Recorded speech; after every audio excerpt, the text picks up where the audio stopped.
Here is your latest African news. Your news highlights: Africa-wide. African nations call out climate injustice ahead of COP27. CAR top court blocks crypto-for-citizenship plan. Angolan opposition to contest election results. Africa-wide. Ship with Ukraine wheat for drought-hit Horn of Africa docks in Djibouti. Ethiopia. UN says aid delivery to Tigray is suspended. Nigeria enrolls Boko Haram child victims to school. Jamaican minister rejects workers' abuse claims on Canadian farms. USA. Barbie honors the first female self-made millionaire, Madam CJ Walker, with a new doll. Africa-wide. African nations call out climate injustice ahead of COP27. African countries have called for an end to climate injustice, saying the continent causes less than 4% of global CO2 emissions but pays one of the highest prices for global warming. Government officials, international organizations, NGOs, and the private sector from more than 60 African nations attended the August 29th opening of Africa Climate Week in Gabon's capital to prepare for the COP27 UN Climate Conference in Egypt this November. Host President Ali Bongo Ondimba told the gathering the continent has to speak with one voice and offer concrete proposals for COP27. Egyptian Foreign Minister Sameh Shoukry, head of COP27, which will be held in the Red Sea resort of Sharm el-Sheikh, said despite contributing less than 4% of global emissions, Africa was one of the most devastated by the impact of climate change. Denouncing the failure of developed countries to deliver on their climate commitments, the foreign minister warned that there is no extra time, no plan B, and there should also be no backsliding or backtracking on commitments and pledges. CAR top court blocks crypto-for-citizenship plan. A plan by the government of the Central African Republic to allow foreigners to acquire citizenship and land using a new cryptocurrency has been ruled as unconstitutional by the country's top court. Last month, the government launched Sango Coin amid a sharp fall in Bitcoin prices and doubts over the project's viability in a country struggling with conflict. Sales of the initial $21 million on offer have been slow, with just over 5% of the target bought in the hours after its launch on the 21st of July. According to the Sango website, foreign investors could obtain citizenship for $60,000 worth of crypto, with the equivalent Sango coins held as collateral for 5 years and e-residency for $6,000 held for 3 years. Investors would also be able to buy a 250 square kilometer plot of land for $10,000 with the Sango coins locked away for a decade. The Constitutional Court ruled that nationality did not have a market value and that residency required a physical stay in the country.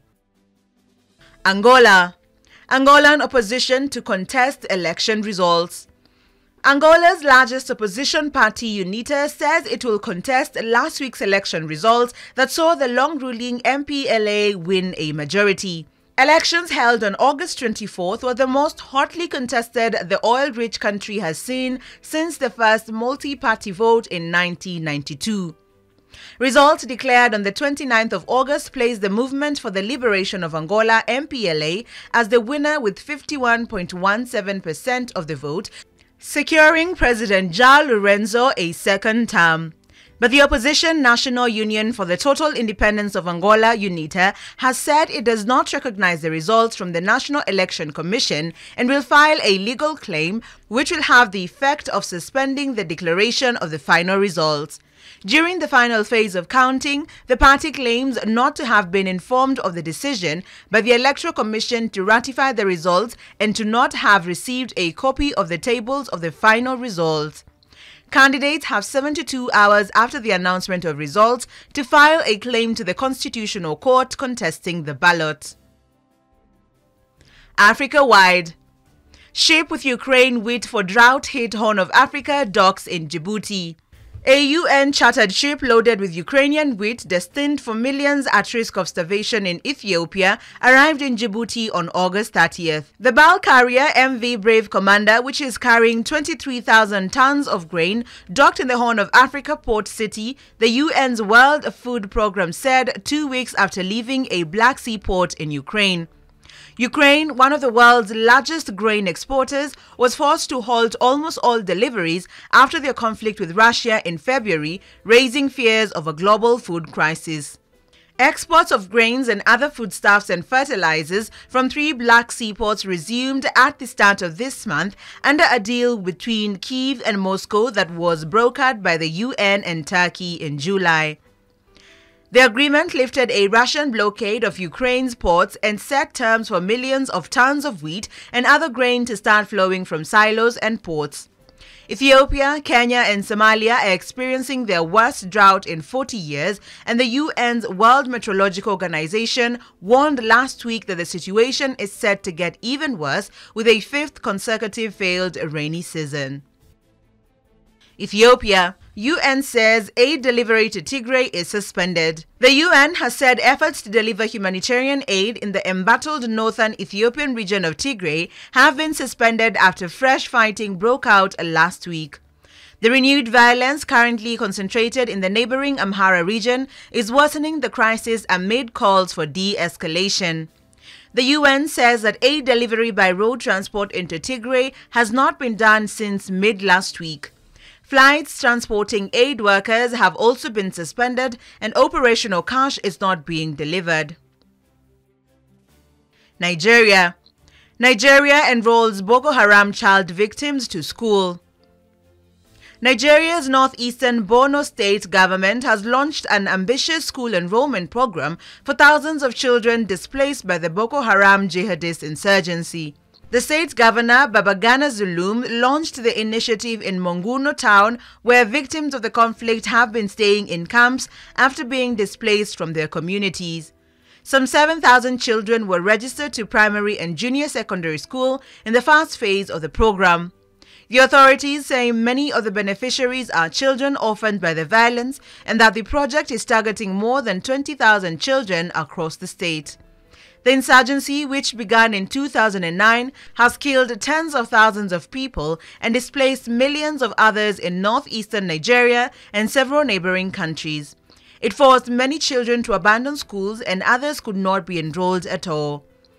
Learning institutions have also been destroyed. The authorities, however, say they are making efforts to ensure children are back to school by building new schools and sponsoring their education. Jamaica. Jamaican minister rejects workers' abuse claims on Canadian firms. Jamaica's Labour Minister has rejected complaints from Jamaican farm workers who say they face conditions akin to systematic slavery in Canada, saying he observed no evidence of mistreatment during a recent visit to farms in the province of Ontario. In a statement, Carl Samuda said he toured 9 farms between August 14th and 16th, including the 2 farms employing the temporary migrant workers from Jamaica who raised the alarm over their work conditions. In another statement, the Jamaican farm workers slammed Samuda's comments as a slap in the face of every farm worker and their families. The workers are in Canada under a temporary migrant labor program that began in 1966 as an agreement between Canada and Jamaica, which has since expanded to include 10 other Caribbean countries, which allows Canadian employees to hire temporary migrant workers to fill gaps in the agricultural labor market. Temporary foreign workers and their supporters have been calling on Canada to grant them permanent residency as a way to defend their rights. A national day of action is planned for September 18th, one day before Canada's parliament resumes, to demand the government grant legal status to all foreign workers, refugees, students, and undocumented people in the country. USA. Barbie honors the first female self-made millionaire, Madam C.J. Walker, with a new doll. Mattel is honoring Madam C.J. Walker, the first female self-made millionaire, with her own Barbie doll. Walker, a hair care magnate from the early 1900s, is the latest influential figure to join Mattel's Inspiring Women series, which celebrates courageous and innovative women. She joins other prominent women like Maya Angelou, Ida B. Wells, and Ella Fitzgerald, who have also had their Barbies made in their likenesses. Walker was born Sarah Breedlove in 1867 to former enslaved sharecroppers on a cotton plantation in Delta, Louisiana. She was one of 5 children and the first to be born free. By the age of 18, Walker had her first and only child, also named Alelia, and would lose her husband 2 years later. She then moved to St. Louis and married Charles J. Walker, who helped promote her business. After experiencing hair loss from a scalp condition in the 1890s, Walker experimented with at-home treatment remedies and developed her first hair product in 1906. By 1908, Walker successfully established herself as an entrepreneur when she opened the Madam C.J. Walker Manufacturing Company in Pittsburgh, where she trained future beauticians and created beauty products. When she transferred the company to Indianapolis in 1910, her business had already generated millions of dollars in profits, making her the first black woman to become a self-made millionaire. Walker also donated money to philanthropic organizations, including the St. Louis Colored Orphans Home and the Flanner Settlement House in Indianapolis, which became the first settlement house for black people in the city. Walker died in 1919 at the age of 51 from hypertension and kidney failure. Thanks for watching. Please subscribe, follow, share, and like our video. It's the best way of supporting us. And remember, Africa is watching.